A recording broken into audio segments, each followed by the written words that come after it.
Jack Shabrowski here from Experience Marketing. Let me tell you a little story about how all of my thoughts and this course and the idea of experience marketing all started for me. In retrospect, I believe that this was the first experience marketing class offered by a major university. Along with my colleagues, I designed and began teaching experience marketing in 1995. That was about 15 years ahead of the marketing experience craze, which started around 2010. And I believe that a brief history of this course and how I got involved in this topic of experience marketing will help provide you with an understanding of the topic and how it has evolved over time. So, where did it all start? Well, for me, it started in 1987. In 1987, I was teaching a course in an MBA course in Milwaukee as an extension from the University of Wisconsin at Madison. And I taught this course at a small college there, but it was a University of Wisconsin Whitewater MBA course. And most of the people who were taking the course worked for Harley Davidson.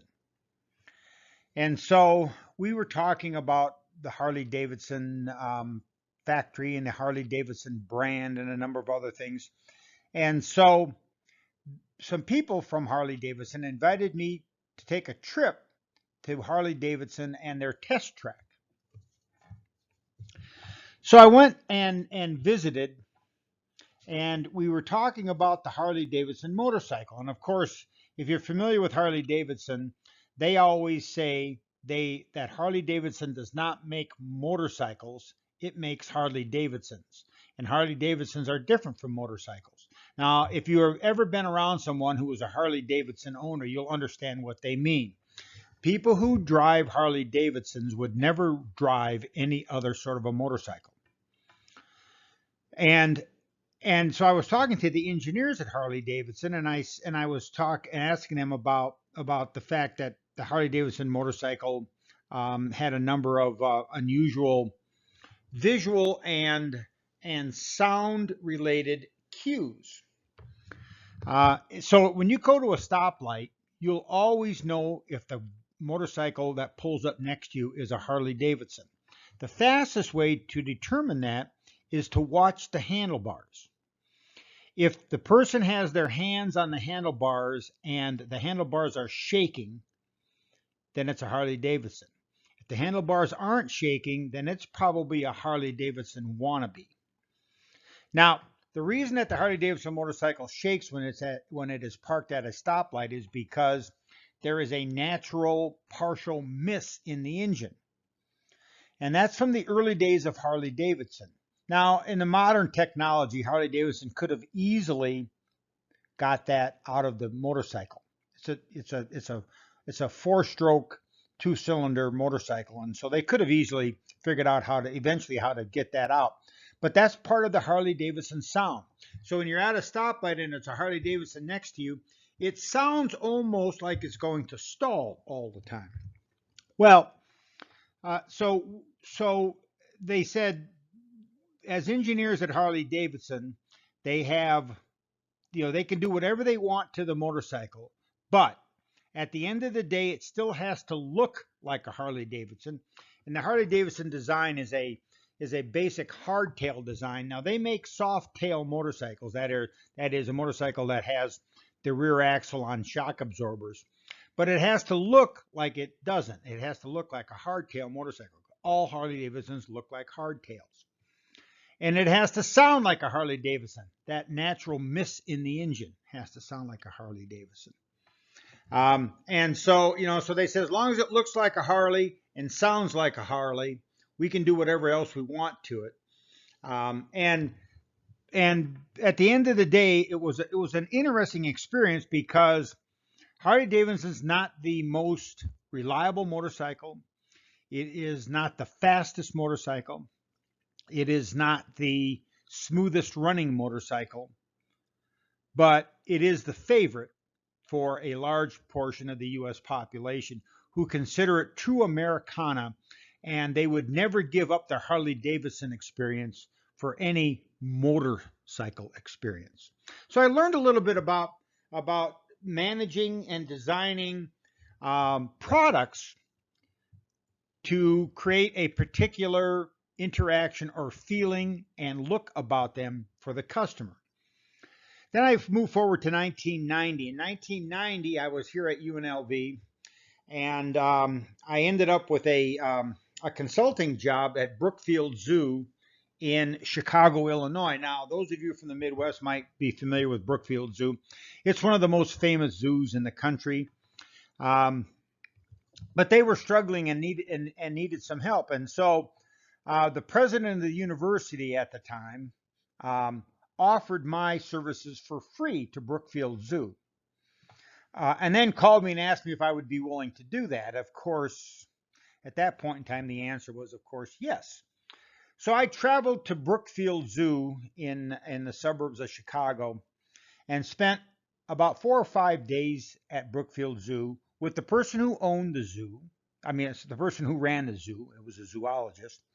And people from the Brookfield Zoo administration, people who ran the zoo.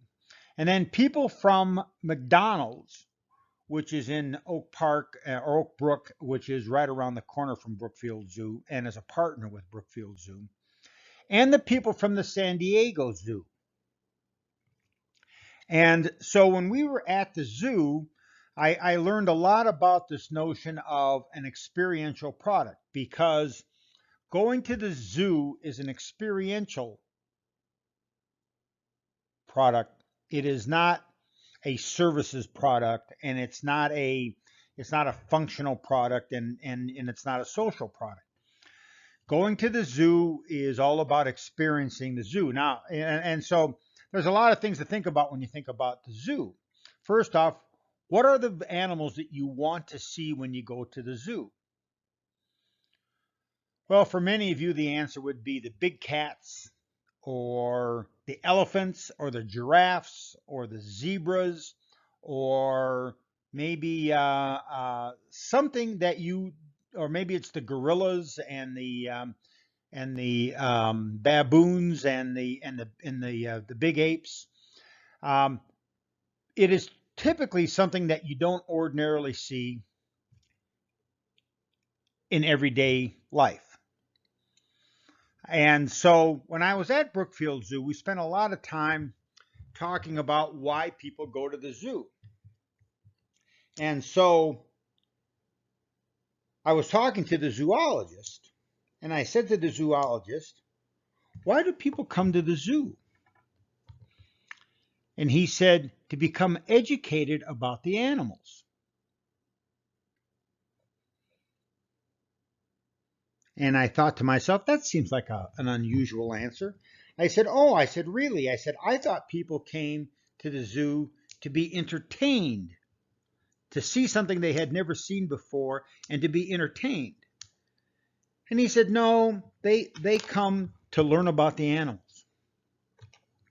Now, you and I know that the last time you were at San Diego Zoo or any of the zoos, you went there and you wanted to see stuff that you had not seen before, and you wanted to experience things that you had not experienced before. And it wasn't really an educational trip, but you did learn something about the animals while you were there. But the learning was almost incidental to what you got a chance to see and experience. So, and I have a couple of other Brookfield Zoo stories I'm going to tell you a little bit later. But when I returned from the Brookfield Zoo, I started thinking about on the plane trip home, I was thinking about marketing a zoo.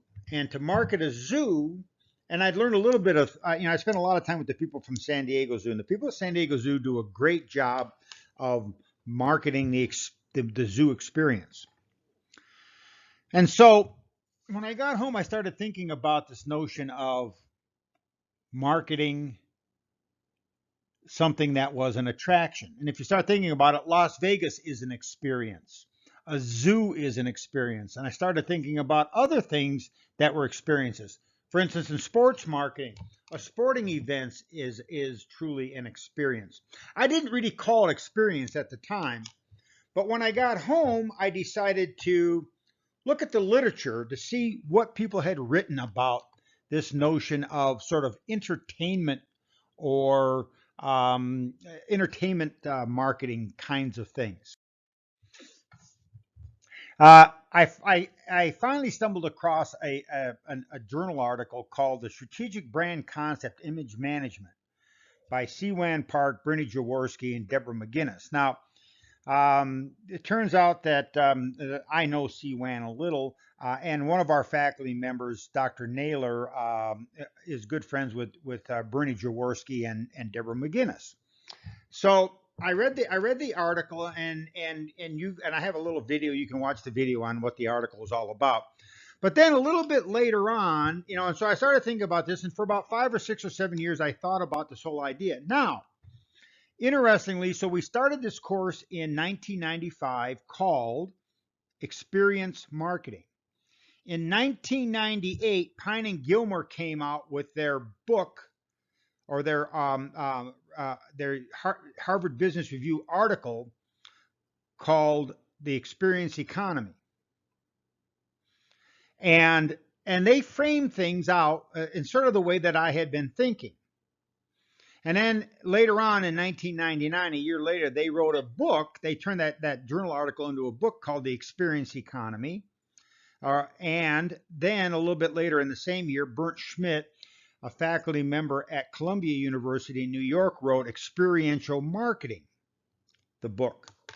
And so by the turn of the century, people were starting to write about this notion of experiences. So I read the books. It turns out that these are books that we're using for our class still today. They've been updated a number of times, but they're basically the same books. And the ideas in the books are sound, but they are still not exactly the right way to think about experiential marketing. I had a number of other projects and jobs that really influenced my experiential marketing thinking. So there was a good, a really good, bright person that worked at the Thomas and Mack Center when I arrived here at UNLV, and in 1991 we hooked up and did some work together. His name was Ron Drake. So we talked about experiential marketing for the Thomas and Mack. We talked about experiential marketing for Madame Tussauds. We talked about experiential marketing for the High Roller and the Link. In 1999, I got a consulting job with the National Hot Rod Association, and it was really a cutting edge consulting job on experiential marketing. And later on, we'll talk about my time with the NHRA.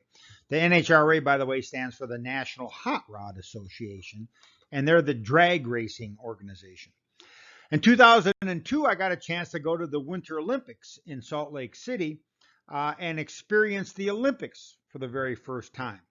And the Olympics taught me more and more about how to design and manage an experience, and how all experiences don't have to be the same.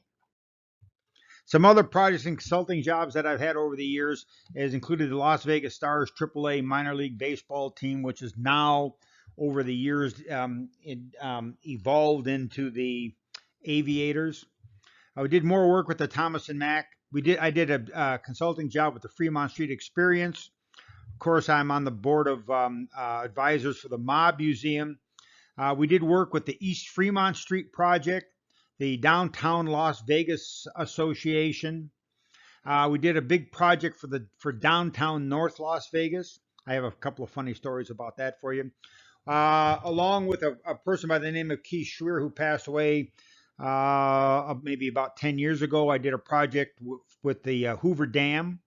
We used to, and so that was an interesting opportunity. I have worked with the Nevada State Parks, trying to get visitor rates up at the state parks. The Las Vegas Shriners Hospitals for Children's Golf Tournament, a PGA golf tournament. Places like Nacho Daddy's Restaurant, the City of Henderson Civic Symphony, the Stratosphere, the famous Stratosphere, Las Vegas World, the UNLV Performing Arts Center, the Imperial Palace Auto Collection, and the Las Vegas Pinball Museum. So, in summary, I've had lots of opportunities to learn more and more and more and sharpen my skills concerning experiential marketing. That's how it all started. And hopefully, when you get done, you'll be on your way to becoming an experiential marketer, much like I have been.